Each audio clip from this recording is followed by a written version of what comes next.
Hello everyone, welcome back to study with Namrata Pandey. मैं हूं आपके साथ नम्रता पांडे। आज हम बीपीएससी के दूसरे टॉपिक को लेकर आए हैं। कल जो भी टॉपिक मैंने डाला है, आप लोगों में से जो भी नए हैं या जिन किसी ने नहीं देखा है या वैसे इस चैनल के सब्सक्राइबर हैं जो इस वीडियो को देख रहे हैं, कल के वीडियो को नहीं देखा है, तो मैं या तो डिस्क्रिप्शन बॉक्स में दे दूँगी या फिर इस वीडियो के एंड में दे दूँगी। ज़रूर देखिएगा। उस वीडियो में मैंने बहुत कुछ समझाया है, बिल्कुल जीरो से स्टार्ट किया है। उस वीडियो को समझने के बाद ही आपको ये समझ में आएगा। तो उस वीडियो को देखने के बाद इसको समझिएगा और अगले दिन से जो क्लास आएगा आपका डायरेक्ट क्लास से स्टार्ट हो जाएगा। आज हम लोगों को क्या समझना है, तो आज हम लोगों को 2021 का जो ये 67वां बीपीएससी है उसके सिलेबस को समझना है।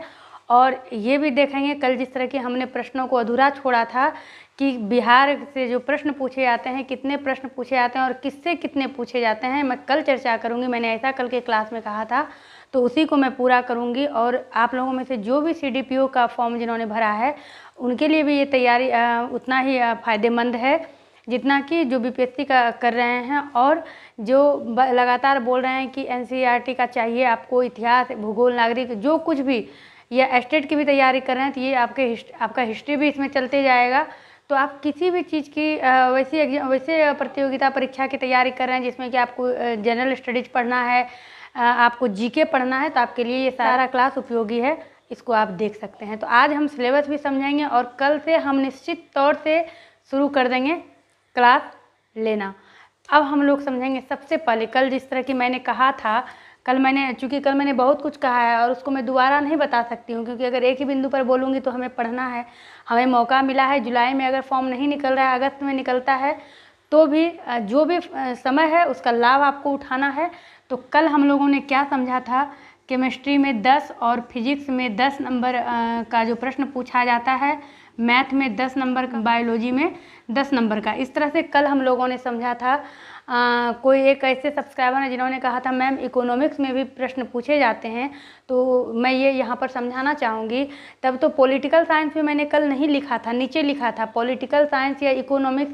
इस तरह से अगर आप समझिएगा तो फिर आपको वो बुक पढ़ना पड़ेगा 9th 10th का। अगर आपके पास समय है और आपने इकोनॉमिक्स रखा है इंटर में, ग्रेजुएशन में, तब तो आपकी चांदी ही चांदी है। क्योंकि जिस तरह की जनसंख्या के बारे में पूछा जाता है, भारत की जनसंख्या, बिहार की जनसंख्या, लिंगानुपात या साक्षरता दर, इस तरह से आप जितना भी देखेंगे तो ये तो इकोनॉमिक्स के प्रश्न हैं। लेकिन आप ये जो बीपीएससी का जो सिलेबस है उसमें आपका नहीं दिया हुआ है कि आपको इकोनॉमिक्स पढ़ना है, क्योंकि इन सभी प्रश्नों को सॉल्व करने के लिए आपके पास कुछ टॉपिक होते हैं, जैसे कि जनसंख्या, उसी के अंतर्गत आपका सारा चीज़ आ जाएगा, किस राज्य में, किस क्षेत्र में, किस जिले में क्या लिंगानुपात है। तो इस तरह करके, इसीलिए मैंने इकोनॉमिक्स का नाम नहीं लिया था, क्योंकि हर बुक का अगर नाम लेकर हम बताने लगेंगे तो आपको फिर लगेगा कि इतना बुक पढ़ना है। अगर लगातार आप लोग बने रहते हैं तो मैं ये बता दूं कि आप लोगों को इतिहास भी पढ़ने की ज़रूरत नहीं है। और अगर आप लोगों को पढ़ने की इच्छा है तो बिहार बोर्ड का मैंने इस पर 9th 10th का डाला है, उससे इतने प्रश्न पूछे गए हैं बीपीएससी में, इतने प्रश्न पूछे गए हैं कि आप उसको देख सकते हैं। बिल्कुल अप टू डेट मैं बता रही हूँ। तो यहाँ पर पहले समझ लेते हैं। तो कल जो हमने बात करी थी 10-10 ये हो गया था, यहाँ पर ये हो गया था आपका 40। उसके बाद हमने क्या कहा था कि ज्योग्राफी में 20, तो यहाँ पे ज्योग्राफी 20 हो गया। और हिस्ट्री में हमने कहा था लगभग 38 से 40, तो यहाँ पर इसको हमने देखा, ज्योग्राफी और हिस्ट्री भी हो गया हमारा। तो इसको अब हम लोग जब ऐड करते हैं तो यहाँ पर हमारा हो जाता है 100। अब बचता है 50 नंबर। 50 नंबर में हमने बताया था कि जीके में 50 नंबर आप अगर लेते हैं तो आपका 15 से 20 क्वेश्चन बिहार से रिलेटेड पूछा जाता है, ऐसा मैंने कल कहा था। लेकिन आज मैं जो कह रही हूँ उसको समझिएगा, क्योंकि वही अपडेट मैं देती हूँ जब तक कि मैं किसी चीज़ पर अध्ययन नहीं करती हूँ। और आपके सामने में जो भी कंटेंट आता है, जो भी विषय वस्तु मैं लेकर आती हूँ, बिल्कुल अध्ययन के साथ, कि उसके बाद फिर आपको कहीं से मिलान करने की ज़रूरत नहीं है। आप बिल्कुल पूरी तरह से मेरे ऊपर विश्वास कर सकते हैं, जिस तरह कि आपने स्टेट में किया था। पहली बार आउट ऑफ सिलेबस स्टेट का एग्जाम हुआ था तो परिणाम आपने देखा था, दोबारा बिल्कुल बुक के अंदर से था। तो जिन्होंने ईमानदारी से एग्ज़ाम दिया था वो क्वालिफाई किए थे। अब यहाँ पर जो मैंने ये 50 में 15 कहा था, इसको आप सीधा ऐसे काट दीजिए। अब हम ज़्यादा नहीं, जैसे कि अभी 67वां हम पढ़ने वाले हैं, तो इसके पहले 66वीं भी बीपीएससी हुई, 65वीं बीपीएससी हुई, 66वीं का प्रीलिम्स हुआ है, 65वीं का 64वीं का जो अभी रिजल्ट आया, 63वीं है, कम से कम 5 साल हम पीछे जाते हैं और इसको देखते हैं कि इसमें किस तरह से पूछा गया था। तो इसकी हम लोग अभी तैयारी में लगे हैं, इसकी तैयारी में, और इस तरह से अगर हम स्टार्टिंग से समझते हैं तो ये हमारा बिल्कुल ऐसा तैयार होगा, हमारा ये तैयारी इस तरह से होगी कि हमें तो क्वालिफाई करने से कोई रोक नहीं सकता है। प्रीलिम्स जो है ये है कि आप बीपीएससी के मेंस एग्जाम, महत्वपूर्ण आपका क्या है, मेंस है। बीपीएससी के मेंस को देने के योग्य आप हैं, इसलिए आपने प्रीलिम्स निकाला। आप हर क्षेत्र में अपना नॉलेज रखते हैं और जब मेंस में आप जाते हैं तो वहाँ भी आपको 100 नंबर की हिंदी होती है, जिसमें कि आपको पास होने के लिए 30 नंबर होता है, जिसमें कि आपका 30 नंबर का निबंध आ जाता है, 30 नंबर का आपका वाक्य विन्यास आ जाता है, 15 नंबर का आपका संक्षेपण आ जाता है। तो इस तरह से करके 100 नंबर का मैं अभी आपको सिलेबस उपलब्ध कराऊंगी, उसमें देखिएगा। 63वीं बीपीएससी जो है, 63वीं बीपीएससी में 20 क्वेश्चन सिर्फ बिहार से रिलेटेड थे। 20 क्वेश्चन 63वीं बीपीएससी में। 5 साल पीछे बच जाते हैं। जब हम लोग प्रैक्टिस सेट बनाएंगे तो हम लोग तो कई साल पीछे से बनाएंगे, लेकिन ये देखेंगे 63वीं में बिहार से रिलेटेड सिर्फ 20 प्रश्न थे। 64वीं बीपीएससी में जब आप आएंगे तो सिर्फ बिहार से रिलेटेड आपके 35 क्वेश्चंस थे, यानी कि 35 क्वेश्चंस आपको बिहार से रिलेटेड पूछा गया था। देखिए, मैंने 50 में 15 कहा था, लेकिन 35 सिर्फ बिहार से था। 35 सिर्फ बिहार से, 15 में आपका भारत भी आ गया था और विश्व भी। विश्व से 1-2 प्रश्न होते हैं। भारत और बिहार से रिलेटेड मिलते जुलते काफ़ी प्रश्न, अगर भारत की जनसंख्या पूछी जा रही है, भारत का लिंगानुपात पूछा जा रहा है, उसी तरह बिहार में साक्षरता दर पूछा जा रहा है, तो मिलता जुलता मतलब काफ़ी इंटरेस्ट। जब आप पढ़ने लगेंगे तो आपको लगेगा कि आप क्या पढ़ रहे हैं, आपका मन बिल्कुल लगेगा हर दिन नया चीज़ जाने, क्योंकि किसी भी चीज़ को भारी अगर सर लेंदी करके उसको समझिएगा तो आपको बहुत भारी लगने वाला है। लेकिन अगर आपको बिल्कुल स्थिर से समझना है तो जहाँ तक संभव प्रयास होगा आप लोगों की मदद हम इसी ऑनलाइन क्लास के थ्रू करेंगे।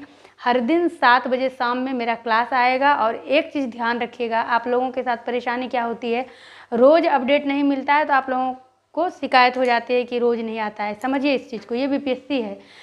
15 मिनट में कोई टॉपिक नहीं ख़त्म होगा, किसी भी टॉपिक को समझना है आपको। मैंने कल कहा था कि जो आपके समझ से परे है उसको रटना है, तो उसमें भी कमेंट तक रटना नहीं, समझना होता है। अगर आप फिजिक्स, केमिस्ट्री, मैथ समझने लगेंगे तो आपको जीरो से समझना पड़ेगा। यहाँ पर आपको प्रीलिम्स पास करके निकलना है, तो 10 क्वेश्चंस के लिए आपको मिलाना होगा दिमाग में। वो सब मैं प्रयास में हूँ कि कहाँ तक मैं आपको मदद कर सकती हूँ कि किस टॉपिक से बार बार पूछा जा रहा है, क्योंकि जो सिलेबस तैयार करते हैं उनको ये पता है कि इसमें जो अभ्यर्थी मिले जुले होंगे वो साइंस वाले भी होंगे, आर्ट्स वाले भी होंगे, इसीलिए वो बार बार टॉपिक नहीं बदल सकते हैं। तो जब हम पकड़ लेंगे इस चीज़ को कि इसी टॉपिक से बार बार क्वेश्चंस निकाल के पूछा जा रहा है, तो हम क्यों ना उस टॉपिक के फॉर्मूले को जो भी है अल्फ़ा बीटा गामा या जिस तरह से पूछा जा रहा है, केमिस्ट्री में कुछ पूछा जा रहा है, तो हम उसको समझने के साथ साथ याद भी करेंगे कहीं ना कहीं। अगर बार बार कोई क्वेश्चन, और प्रैक्टिस सेट जब आप देखेंगे तो मैं ये भी आपको बता दूं क्वेश्चंस बहुत रिपीट हो रहे हैं, बहुत। मैं अभी बताती हूँ कौन क्वेश्चंस रिपीट हो रहे हैं। तो ये देखिए, 64वीं बीपीएससी में बिहार से रिलेटेड सिर्फ 15 प्रश्न पूछे गए थे और 35 प्रश्न पूछे गए थे, और 15 जो बचा था, इसी 15 में आपका सब कुछ जीएस आ गया था, जीके आ गया था, भारत से रिलेटेड सब कुछ आ गया था। अब आते हैं 65वीं बीपीएससी में। तो फिर से 65वीं बीपीएससी में भी 27 प्रश्न सिर्फ ऐसे थे जो कि बिहार से थे, क्योंकि ये बीपीएससी है, ये बिहार का एग्ज़ाम है। 27 ऐसे प्रश्न थे जो बीपीएससी से थे। और जब 66वीं प्रीलिम्स में आप आते हैं, जो अभी पिछले साल हुआ, तो इसमें 19 से 20 ऐसे प्रश्न थे जो कि बीपीएससी से थे। तो हमने 4 सालों का, अभी मैंने ज़्यादा, क्योंकि जब प्रैक्टिस सेट करवाएंगे तब तो हम लोगों को सब कुछ समझ में आएगा किस साल से कितने प्रश्न पूछे गए हैं। और ये ध्यान में रखिएगा, जब मैं अगर क्वेश्चन सॉल्व करवाऊंगी बिहार से रिलेटेड, जो पूछा गया था उसका आंसर क्या होगा, उससे अधिक महत्वपूर्ण होगा कि प्रश्न को किस तरह से पूछा जा रहा है। एक प्रश्न की बिहार का जो है, बिहार की स्थापना कब हुई है, इस प्रश्न को लगातार 4 साल से पूछा जा रहा है अलग अलग तरीके से। भारत के किस राज्य की स्थापना 22 मार्च 1912 को हुई है, या फिर बिहार का जो स्थापना दिवस 22 मार्च 1912 को मनाया जाता है, क्यों। अब उसमें कई सारे ऑप्शन रहते हैं, और 5वां जो इसमें ऑप्शन रहता है वो या तो आपको उठा सकता है या तो आपको डुबा सकता है, क्योंकि उसका जो ऑप्शन होता है उपर्युक्त में से कोई नहीं, या फिर इनमें से एक से अधिक, इनमें एक से अधिक। अब अगर बिहार राज्य की बातें की जाए तो उसमें भी आपको पूछा जाएगा कि 22 मार्च 1912 को क्यों मनाया गया था। ये भी है कि एक अलग प्रांत का दर्जा मिला था, एक अलग राज्य बनाया गया था, और उसमें भी 2-3 बात जब इसकी थ्योरी को आप समझिएगा तो फिर आपको समझ में आ जाएगा कि इसमें क्या आंसर है। बिल्कुल ईजी है बीपीएससी, अगर आप आसानी से इसको लीजिए। तो जब मैं आगे आपको प्रश्न कराऊंगी तो प्रयास करूंगी, जैसे कि आप देख रहे हैं एक ही प्रैक्टिस सेट में 20-20 क्वेश्चन होंगे, तो इस 20-20 क्वेश्चन को बोलकर समझाना, इसके आंसर को बताना। और चूँकि एक क्वेश्चन को अलग अलग तरीके से पूछा जा रहा है तो मैं थोड़ा सा उसका डिटेल भी आपको बताऊँगी। तो आप लोग जब भी क्लास को सुने तो पेन और कागज़ लेकर बैठें, आपको खुद समझ में आ जाएगा कि महत्वपूर्ण लाइन क्या है। पिछले बार अगर ऐसा पूछा गया तो इस बार क्या पूछा जा सकता है। तो पेन और कॉपी लेकर बैठिएगा, समय लगेगा। बीपीएससी का कोई भी टॉपिक 10-15 मिनट में कंप्लीट नहीं होगा। तो अगर एक दिन वीडियो नहीं भी आए तो आप लोग निश्चिंत रहिएगा कि इसके अगले दिन जो भी मैं लेकर आने वाली हूँ, आपका जो भी कंटेंट होगा, जो भी विषय वस्तु होगा, वो अच्छा होगा। अच्छे से तैयारी के साथ आ रही हूँ। हड़बड़ाना नहीं है कि रोज़ अपडेट चाहिए। और जिस दिन नहीं आऊँगी कम्युनिटी पेज पर कुछ क्लास शेयर कर दूँगी जो कि आपके लिए देखना आपको फ़ायदेमंद रहेगा। तो अब देखिए 66वीं तक हमने देख लिया। 63 में 20 क्वेश्चन पूछा गया था, 64 में 35 पूछा गया था, 65 में 27 पूछा गया था 65वीं में, और 66 में 20। तो 67वीं में भी आप 20 से 25 का एवरेज लेकर चलिए, क्योंकि एवरेज तो 35 तक भी गया है। तो ध्यान आपको देना है बिहार के जीएस पर, बिहार के भूगोल पर, बिहार का इतिहास भी है। तो यहाँ पर हमने इस चीज़ को, सिलेबस को कल बिल्कुल डिटेल में समझा था, किस किस बुक से पढ़ना है ये भी बताया था सब कुछ। अब सबसे पहले हम लोग समझते हैं सिलेबस को।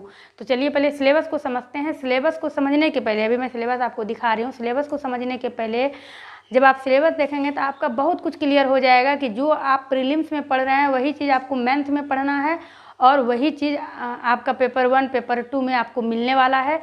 क्योंकि जैसे कि आप जानते हैं 1020 का आपका होता है बीपीएससी का प्रीलिम्स में। आप सिर्फ योग्य हो जाते हैं, जिस तरह एंट्रेंस होता है किसी भी चीज़ में आप करते हैं, किसी कॉलेज में जाते हैं, तो ये प्रीलिम्स आपका एंट्रेंस है मेंस तक पहुंचने के लिए। उसके बाद सामाजिक, ये सामान्य हिंदी जो है उसमें सिर्फ आपको पास करना होता है। महत्वपूर्ण आपका 900 नंबर का 3 पेपर होता है, जीएस पेपर 1, जीएस पेपर 2, और आपका एक सब्जेक्ट जो आपने चुनाव किया है सब्जेक्ट का 900 नंबर वो होता है, और 120 का आपका इंटरव्यू होता है।